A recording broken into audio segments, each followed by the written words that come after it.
நெருப்புன்னு ஒரு படத்துல நான் நடிச்சேன்.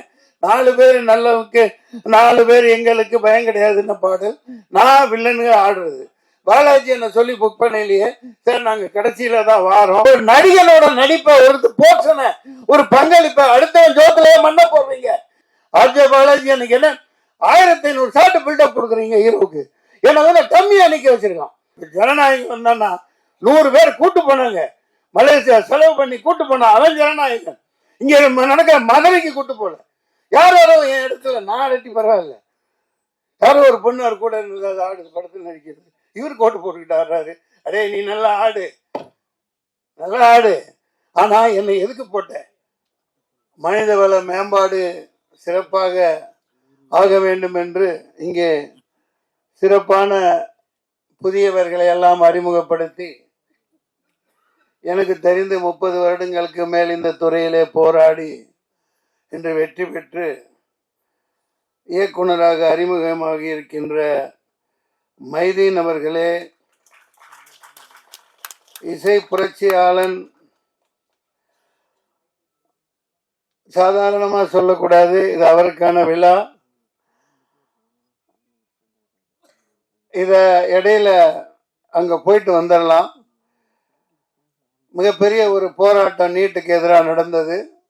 அதுல இவர் சொல்லிய கருத்துக்கள் உலகம் முழுக்க ஏற்றுக்கொள்ளக்கூடியதாகவும், இந்தியா முழுக்க இந்த ஆளும் வர்க்கத்தினால் இப்ப 20-30 லட்சம் கோடிகளுக்கு மேல கொள்ளையடிச்சு மோசடி பண்ணி பல ஆயிரக்கணக்கான மாணவ மாணவிகள் அனிதால இருந்து சாவுக்கு காரணமா இன்னமும் ஒரு ஆதிக்க சக்திகள் தவறா பயன்படுத்திட்டு இருக்கிறதுக்கு சம்மட்டியால் அடிச்ச மாதிரி ஒரு கருத்தை சொன்னார்.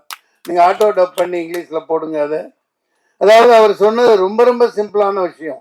அவர் ஒரு உண்மையிலேயே நான் இசை புரட்சியாளர் சாதாரணமா சொல்லல. கண்கள் இரண்டால் பசங்க, இப்படி பல வெற்றி பாடல்கள் கொடுத்திருக்கார். தைப்பொங்கல் அந்த பாடல்லையும் ஆடிக்கவும் செஞ்சீங்க இல்லையா? அற்புதமான ஒரு உருவக வளர்ந்துட்டு வரையில 2 வரிதான் அவர் சொன்னது. ஏன்னா நீங்க இப்படி போட்டு கோச்சிங் அது இதுன்னு போட்டு சாவடிச்சு இப்படி புளியறீங்களே, 11ஆம் வகுப்பு 12ஆம் வகுப்புல அந்த சிலபஸை வச்சு தொலைங்கடா நாதாரிங்களா. அது நான் சொல்றது திட்டி சொல்றேன். எவ்வளவு எளிமையான கருத்து பாருங்க. எதுக்கு அந்த சிலபஸ இந்த கோச்சிங் போட்டு கோடிக்கணக்கா கொள்ளையடிக்கிறாங்களே, நீ என்ன வெங்காயம் என்னமோ ஏதோ வை, அந்த படிப்பை 11ஆவது 12ஆவதுல வச்சு தொலைங்க அப்படின்னு பயங்கரமான ஒரு உண்மையை சொல்லியிருக்கார். அவர் பல அரசியல்வாதிகளுக்கு முன்னோடியா நெத்தி போட்டுல அடிச்ச மாதிரி ஒரு இதை பண்ணி இருக்கார். அதற்காக ரெட் சால்யூட் மிஸ்டர் ஜேம்ஸ் தந்தார். மேலும் ஒளி ஓவியர், இந்த படத்தின் ஒளிப்பதிவாளர் மாண்புமிக்க டாக்டர் தில்ராஜு அவர்களே. நான் என்னடா மாண்புமிக்க டாக்டர் சொல்றான்னு சில பேர் யாராவது தப்பு கணக்கு போடுவாங்க. நீங்க அந்த மாதிரி உட்கார்ந்துருக்கீங்க. டைரக்டர் தைரியமா இருங்க.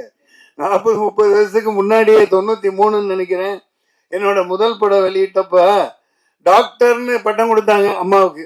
நான் அப்ப சும்மா இருக்க மாட்டேன், ஏதாவது ஒண்ணு பண்ணிக்கிட்டு இருப்பேன். எனக்கு தெரியும். அது என்னோட படத்தில் 60 நடிகர்களுக்கு மேல போட்டு நானும் படம் எடுத்தேன். ராஜாதி ராஜகுலத்துங்க, ராஜமார்த்தாண்ட, ராஜகம்பீர, காத்தவராய, கிருஷ்ண காமராஜன். நான் என்ன பண்ணேன், மாண்புமிக்க டாக்டர் நாகேஷ் அவர்கள், மாண்புமிக்க டாக்டர் மனோரமா அவர்கள், மாண்புமிக்க டாக்டர் குள்ளமணி அவர்கள், இன்னைக்கு போய் பாருங்க இருக்கும். முழுக்க 60 நடிகர்களை போட்டு விளம்பரம் படுத்தேன். தினத்தந்தியில போட மாட்டேன்ட்டாங்க. அப்ப சில்க் ஸ்மிதாமியார் எனக்கு ஒரு பரிசா கொடுத்துருந்தாங்க, ஒரு கார் கண்டசா எடுத்துட்டு கிளம்புடான்னு எல்லாத்தையும் கூட்டிட்டு போயிட்டேன். நேராக போய் ஏன் எதனால இல்லைங்க, அது ஒரு மாண்பு மிக்கங்கிறது மந்திரிகளுக்கு தான் போடுவோம். அப்படி எந்த புத்தகத்தில் இருக்கு? இல்லை நீங்கள் டாக்டர்னு போட்டிருக்கீங்க. நாங்கள் சினிமாவில் அவங்க 1000 படம் நடிச்சவங்க மனோரமா, அவங்கள நாங்கள் நேசிக்கிறோம், நாங்கள் பட்டம் கொடுக்குறோம், உங்களுக்கு என்ன? இப்போ போட்டு ஆகணும் போகணும்னு சொல்லிட்டு வந்துட்டேன். அவங்க போட்டாங்க. ஏன்னா தினத்தந்தி ஆதித்தனாரோட அற்புதமான நம்ம தமிழ் உணர்வாளர். அதுபோன்று நம்ம கௌரவிக்க வேண்டியது நம்ம கடமையா இருக்கு. நம்ம துறையை நம்ம கேவலமாகவும் இதாகவும் பேசுறதுனாலதான் மிகப்பெரிய அழிவுக்கு உள்ளாகிட்டு இருக்கோம். இந்த இடத்துல இதை ஏன் சொல்றேன், நான் வந்து எல்லாத்தையும் முடிச்சிடறேன். மோகன்ராஜன் ஆகா எங்கப்பா அட்டி நிறுத்திரி என்ன எட்டி பிண்டாரப்பா, கட்டா குஸ்தி சம்பவக்காரி என்ன சம்பவம் பண்ணிட்டாப்பலப்பா. எங்க இருந்துதான் இந்த லிரிக்ஸ் அவருக்கு கிடைக்குதோ அடி பின்றாரு மோகன்ராஜன் பாடலாசிரியர் அவர்களே, நிலவை பார்த்திபன் அவர்களே, வினோதினி வைத்தியநாதன், சும்மா இருக்கிறாங்களா பாருங்களேன். இந்த வயசுலயே அவங்க அப்பாவை கூட வச்சுக்கிட்டு ரீல்ஸ் போட்டு அப்பாவை விட்டு கொடுக்காம பிள்ளையா கவர்மெண்ட்டுக்கு எதிராக சமட்டி அடி அடிக்கிறாங்க. அவர் தைரியத்தை பாராட்டலாம். நடிகர் தோழர் மாண்புமிக்க ஜெயபிரகாஷ் அவர்களே, பிரசன்னா பாலச்சந்திரன், அருவி மதன், கவிதா பாரதி அவர்களே, இயக்குனர் மூர்த்தி அவர்களே, அக்ஷய் அவர்களே, சஞ்சய் அவர்களே, மாண்புமிக்க கோகுல் அவர்களே, நிகில் கணேஷ்குமார் அவர்களே, ஜெயசீலன், கலை இயக்குனர் ஜெயசீலன் அவர்களே, MS பிரபு அவர்களே, கொஞ்சம் மற்றவங்கெல்லாம் போயிட்டனால கொஞ்சம் டைம் இருக்குன்னு நினைக்கிறேன். அனைவருக்கும் நெஞ்சார்ந்த வாழ்த்துக்கள். இப்போ கதாநாயகனுக்கு வருவோம். இவர் என்ன அநியாயம்பா, அதாவது நம்ம ரசம் குடிச்சிருக்கோம். எனக்கு எலுமிச்சை ரசம் பிடிக்கும், பூண்டு ரசம், அப்புறம் என்ன தக்காளி ரசம், புளி ரசம், படப்பிடிப்பில் ஆட்சியமெல்லாம் பொள்ளாச்சி அங்கங்கே படப்பிடிப்புன்னு அந்த காலத்தில் எங்களுக்கு மல்லிகைப்பூ ரசம்லாம் செஞ்சு தந்திருக்காங்க. ரொம்ப அற்புதமாக இருக்கும். மல்லிகைப்பூ தேநீர் டீ தந்திருக்காங்க. அந்த மாதிரி பல ரசங்களை நம்ம குடிச்சிருக்கோம். ஆனால் இவங்க பாருங்க, இந்த நடிப்பில் பயங்கரமான ஒரு பல ரசத்தை புழிஞ்சிட்டு இருக்காங்க பாருங்க. கதாநாயகன் கதாநாயகி அடேங்கப்பா, அண்ணலும் நோக்கினால் அவளும் நோக்கினால்னு ஈருடல் ஓர் வீரா அசத்தலான ஒரு காதல் ரசத்தை பிழிந்து கொண்டிருக்கிறார்கள். அந்த குழந்தைக்கு வாழ்த்துக்கள். நல்ல அற்புதமா இருக்கு. உஷாரா என்ன பண்ணிட்டாருன்னா, நம்ம துஷந்த் கதாநாயகன் இது கொரோனா வந்துடக்கூடாதுன்னு கண்ணாடி போட்டார். கண்ணாடி போட்டு அற்புதமா இருக்கு, பார்த்துக்கிட்டே இருக்கலாம் போல இருக்குப்பா. நல்ல பேர் கிடைச்சிருச்சு தமிழ்நாடு தமிழ் ரசிகர்களுக்கு. அப்படி ஒரு ஜனனி பெரிய அளவுக்கு வருவீங்க, அற்புதமா இருக்கு. இங்க நான் ஏன் இங்க பாருங்க, அதே நேரத்தில் இந்த பேப்பர்ல எல்லாம் ஒரு விஷயத்த நீங்க இன்னையிலிருந்து அது மாறணும். இந்த சின்ன சின்ன இடத்துல டெக்னீஷியன் பேரை போடுறாங்க, ஹீரோக்கள் பேரை பெருசா போடுறாங்க, போட்டுக்குங்க, தப்பில்லை. ஆனா இந்த இரட்டடிப்பு பண்ணாதீங்க. இப்ப தொழில்நுட்ப கலைஞர்கள் கொஞ்சம் பேர் நடிகர்களை இங்க சொல்லிட்டோம். விளம்பரம் காப்பக்கம் வரும், பேர் பெருசா இருக்கும். ஆனா இந்த தொழில்நுட்ப கலைஞர்கள் கீழே கண்ணுக்கே தெரியாம இருக்கும். அது எவ்வளவு மனசு நோக்கும் பாருங்க. அது என்ன வீணா போகுது? விளம்பர காசு கொடுக்கத்தானே செய்றீங்க. கொஞ்சம் இனிமேலாவது டிசைனர்ஸா இருக்கட்டும், பேப்பர்ல பப்ளிஷ் பண்றவங்களா இருக்கட்டும், அப்பா அவெல்லாம் நல்லா பளிச்சுன்னு போட்டு வைப்பான்னு சொல்லுங்க. ஏன்னா ஹீரோவே எல்லாம் பிரதானம் அல்ல, எல்லாமே அவங்களே அல்ல. இப்ப பாருங்க, இதுல எத்தனை பேர் சின்ன எழுத்து, நான் எப்படியோ படிக்கிறேன் இந்த வெளிச்சத்துல. Director of photography Dilli Rajan, okay. Editing S Bhaskar, art Jayaseelan, Mohanrajan இங்க வருது, அண்ணாதுரை, புவன், RS புவன் தான் PRO. இது பேப்பர்கள்ல இனிமேலாவது இந்த திரைப்படத்து விளம்பரம் எது கொடுத்தாலும் அந்த தொழில்நுட்ப கலைஞர்களை பெரிய அளவுக்கு போடாட்டியும் படிக்கிற அளவுக்கு போடுங்க. பல பேர் கிளம்பி வருவான், அதுல ப்ரொடியூசர் வருவான். தொழில்நுட்ப கலைஞர்களை இரட்டடிப்பு செய்யாதீங்க. ஆல் பாஸ் அற்புதமான ஒரு டைட்டில். அதாவது எல்லாரும் ஜெயிச்சாச்சு. ஆமா, ஒன் ஸ்டெப் என்டர்டைன்மெண்ட், ஒரு அடி வெற்றி நோக்கி இன்னைக்கு அதிக அடி வச்சு வந்துட்டீங்க. அதை மனதார பாராட்டுறேன். All pass. நான் அது பிளாஷ்பேக்கு போனா எல்லாம் ஆங்கிலத்திலேயே பேர் இருக்கு. இப்போ DC இருக்கு, இது இருக்கு. அப்போ அந்த காலத்தில் அதிகமாக இருந்தனால 93 தான் நான் போய் தூய தமிழில் தமிழ் படங்களுக்கு பேர் வைக்கணும் அப்படின்னு பெருஞ்சித்தனர் வந்தாங்க. ஊமை கவிஞர் சுரதா வந்திருந்தாரு, என்ன வாழ்த்தினாரு. அவங்க அந்த வள்ளுவர் கூட்டத்தில் அப்போலாம் ஆகுனா போராட்டத்தில் உட்காருங்க.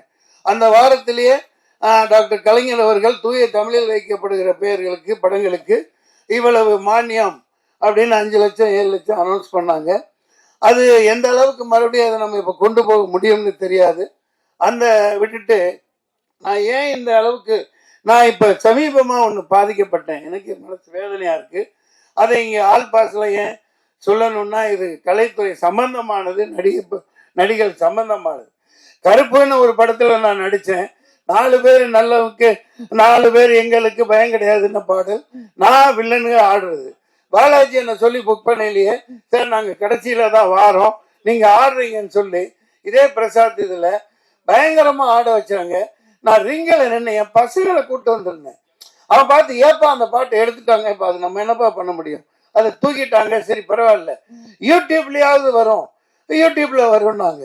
அந்த நான் சிறப்பா ஆடி இருந்தேன், கஷ்டப்பட்டு ஆடி இருந்த அந்த ஷாட்டெல்லாம் காணோம். இது ஏன் இப்படி இருட்டடிப்பு பண்றீங்கன்னு தெரியல. நீங்க இங்கேயோ டாப்ல இருக்கீங்க, மார்க்கண்டேயன் குமாரர்கள் ஒண்ணு கைதி போச்சு, ஓகே சரி, நீங்க சம்பாதிங்க, கோடிக்கணக்கா சொத்து வாங்கி போடுங்க, அகரம் நல்ல பேர் எடுங்க. ஒரு நடிகனோட நடிப்பை ஒரு போர்ஷனை ஒரு பங்களிப்பை அடுத்தவன் ஜோத்திலேயே மண்ண போடுறீங்க.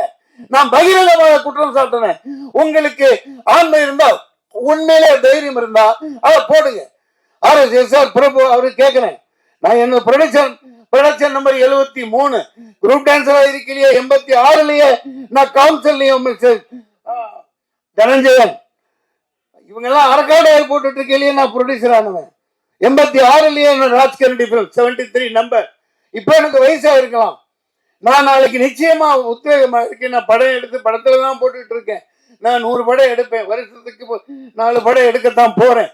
நீங்க நல்ல கதைகளோட வாங்க, ஒரு கட்டா குஸ்தி மாதிரி, ஒரு பரிமளா இந்த மாதிரி ஏகப்பட்ட கதைகளோட வாங்க, நான் ஆயத்தமா இருக்கேன். ஆனா SR பிரபு அன்னைக்கு சொன்னது நாங்க அப்படியே வித்துட்டோம், ஆடியோ கம்பெனிக்கு வித்துட்டோம், இனி நான் என்ன பண்ண முடியும்? இது என்ன ஒரு பொறுப்பு இல்லாத. நான் 350 படங்கள் நடிச்சுட்டேங்க. எத்தனை நடிகர்கள் ஆரங்கத்தில் இருக்காங்க. அதாவது இது இருட்டெடுப்பு பண்ணி எல்லாம் பில்டப்ல வாழ்ந்துட்டு இருக்காங்க இன்னைக்கு ஹீரோ. எல்லாம் பில்டப். ஒரு டான்ஸ் மாஸ்டர், ஒரு ஃபைட் மாஸ்டர், ஒரு டெக்னீஷியன், ஒரு பாடலாசிரியர், ஒரு இயக்குனர், இப்படி நூத்துக்கணக்கான பேர் உழைப்புல தான் இன்னைக்கு பில்டப்ல வந்துட்டு இருக்கீங்க. RJ பாலாஜி அன்னைக்கு என்ன 1500 ஷாட் பில்டப் கொடுக்குறீங்க ஹீரோவுக்கு. ஏன்னா கம்மியா நிக்க வச்சிருக்கான். ஒரு இயக்குனர் 2-3 பேர்கிட்ட நான் சொல்லல, சார் இனிமேல் நீங்க சைன் பண்ணீங்க, முக்கியமான சீன் எது நடிக்கிறீங்களோ அதை எடுக்கிறீங்கன்னா என்ன கேட்காம நீங்க எடுக்க கூடாதுன்னு அக்ரிமெண்ட் போடுங்கன்னு சொன்னார். இதெல்லாம் எந்த அளவுக்கு சாத்தியம்? நான் நடிச்சு எத்தனையோ கேப்டன் பாய் 25,000 அடி தூக்கி போட்டிருக்காங்க. ஆனா அவருக்கு கால் தூசிக்கு ஈடாக மாட்டாங்க. அதனாலதான் படங்கள் நிக்குது. மலையாள படங்கள் ஏன் நிக்குது? இப்ப இவங்க நிக்கிறாங்க, மலையாள படத்தை பாராட்டுறோம், தலையில தூக்கி வச்சு கொண்டாடுறோம். எல்லா கேரக்டர்களும் நீ என் கேரக்டர் ஒண்ணு கொடுக்க வேணாம், ஒரு வெங்காயம், நான் ஒன்று பிச்சை எடுக்கிறவன் கிடையாது. ஈட்டடிப்பு ஏன் பண்ற? அந்த என்ன மறைச்சிட்டு நீ பெரிய ஆளன்னா நான் தான் உண்மையான கருப்பு, நான் தான் கருப்பு, கருப்பேன் வருவான். மக்கள் சொல்லுவாங்க, தைரியம் இருந்தா அந்த சாட்டை போடுங்க சார். நான் கஷ்டப்பட்ட ரிங்கில் ஆடினேன் சார், காணாம் சார், யூடியூப்ல போடுறேன்னு சொன்னாங்க சார். அதுக்கப்புறம் யூடியூப்லயும் போடல. அந்த பர்டிகுலர் நான் நடிச்சதை, நான் ஆடினதை, அது 2 நிமிஷம் சாட்டா இருக்கலாம், 4 நிமிஷமா இருக்கலாம். சூர்யா சார் இது விக்ரமத்தில் 5 நிமிஷம் தானே வந்தாரு. அந்த பிரசன்ஸ் தானே, ஆடியன்ஸ் எல்லாத்துக்கும் இருக்காங்கல்ல. பசங்க பாவம், அவனுக்கு பதில் சொல்ல முடியல. கூட்டு போயிருந்தேன் ஷூட்டிங்கு. அப்பா என்னப்பா நீ அப்படி ரிங்கில் அந்த ஆடின, பாட்டெல்லாம் ஷாட் உடைச்ச, எல்லாம் செய்ய சொன்னாங்க, ஏன் போடல? நான் உங்களுக்கு என்ன பதில் சொல்றது? இது என்ன இந்த மாதிரி ஒரு அயோக்கியத்தனம்? முதல்ல ஹீரோவா இருங்க, நல்லா சம்பாதிங்க, என்னமோ வேணாலும் பண்ணுங்க. ஆனா சினிமாங்கிற ஒரு கூட்டு குடும்பம், அதை ஞாபகம் வச்சுக்கோங்க. இது ஆல் பாஸ் வெற்றி அடையவும், இந்த மாதிரி நிறைய பேர் வரணும். சினிமாங்கிறது ஒரு தனிப்பட்ட கதாநாயகனுக்கு அல்ல. ஒரு ஜனநாயகம் வந்தான்னா 100 பேர் கூட்டு போனாங்க, மலேசியா செலவு பண்ணி கூட்டு போனா, அவன் ஜனநாயகன். இங்க நடக்கிற மதுரைக்கு கூட்டு போல. யாரோ என் இடத்துல நான் அடட்டி பரவாயில்ல, யாரோ ஒரு பொண்ணு அவர் கூட இருந்தது ஆடு படத்தில் நடிக்கிறது, இவர் கோட்டு போட்டுக்கிட்டு ஆடுறாரு. அடே நீ நல்லா ஆடு, நல்லா ஆடு, ஆனா என்னை எதுக்கு போட்ட? ஏன் இப்படி இருட்டடிப்பு பண்ண? ஏன் பயம்? 2 நிமிஷம் சாட்டா இருக்கட்டும், 4 நிமிஷமா இருக்கட்டும், நீ போடு, காட்டு, மக்கள் பார்த்துக்கோங்க. உனக்கு தானே பேர் வருது, உன் கம்பெனிக்கு தானே பேர் வரும். அந்த மாதிரி பயந்து கொடுக்க மாட்டேங்கிறாங்க தனஞ்சயன். நீங்க என்ன என்சைக்ளோபீடியா இதுதான், இதை மாதிரி நோட் பண்ணுங்க. சும்மா ஜாலியா போட்டுட்டு போறதுக்கு ஆள் பாஸ் நல்லா இருக்காரு, நல்லா ஓடும், ஏய் நல்லா இருந்தா தான் படத்தை பார்ப்பான். ஒவ்வொருத்த கண்ட்ரிபியூஷனை காட்டு. இந்த பிரசாந்த் எவ்வளவு கஷ்டப்பட்டு போட்டிருப்பாரு, எப்படி பேர் வாங்கியிருப்பாரு. அவர் உழைப்ப சுரண்ட நான் மறைச்சவர் சும்மா இருப்பாரா? I don't care. Shame on them. மக்கள் இருக்காங்க, இதை சொல்லியிருக்கேன் பாருங்க. உடனே இது வச்சிருக்காங்க, அந்த ஐடி விங் வச்சுக்கிறாங்க. இவனுங்களுக்கு வேலை கொடுக்குறானுங்களோ இல்லையோ, கீழே போய் எழுவானுங்க. நீ உன் பையன் பைத்தியக்கார நாதாரிங்களா, என்னமோ காலேஜ் பையன் கொடுத்துருக்கான், சாப்பிட்டுருக்கான், இன்னமும் சொல்லிட்டு இருக்காயா. நான் என்ன நல்ல வேலை செஞ்சாலும் கீழே போய் உன் பையன் கஞ்சா அடிப்பான் தெரியாதா? இப்படி ஒரு அறிப்படுத்த சனியனுங்க நாட்டில் சுத்திட்டு இருக்கு. அவங்களுக்கு அதேதான் வேலை. பெட்டாஸ் கழுவ மாட்டானுங்க, அதை சொல்லிக்கிட்டே இருப்பானுங்க, குரங்குக்கு போன் பண்ணுற மாதிரி. ஆல் பாஸ் அற்புதமான பெயர். இனிமேல் இங்கே விளம்பரம் என்று கொடுத்தால் ஒவ்வொரு தொழில்நுட்ப கலைஞனும் மரியாதை செய்யப்படணும். ஒவ்வொரு தொழில்நுட்ப கலைஞனும் தினத்தந்திக்கு தினகரன், ஒவ்வொரு விளம்பர மீடியா எல்லாத்துக்கும் நான் சொல்லிக்கிறேன். இது என்னுடைய உத்தரவு, என்னுடைய கட்டளை, என் சாசனம். ஒவ்வொரு தொழில்நுட்ப கலைஞரின் பேரை ஈட்டடிப்பு பண்ணாத, அனைவருக்கும் பகிர்ந்து கொடுத்து ஹீரோவாவாரு. நன்றி, வணக்கம், வாழ்த்துக்கள். யாரையாவது விட்டு போச்சாப்பா? விட்டுனா வாழ்த்துக்கள்.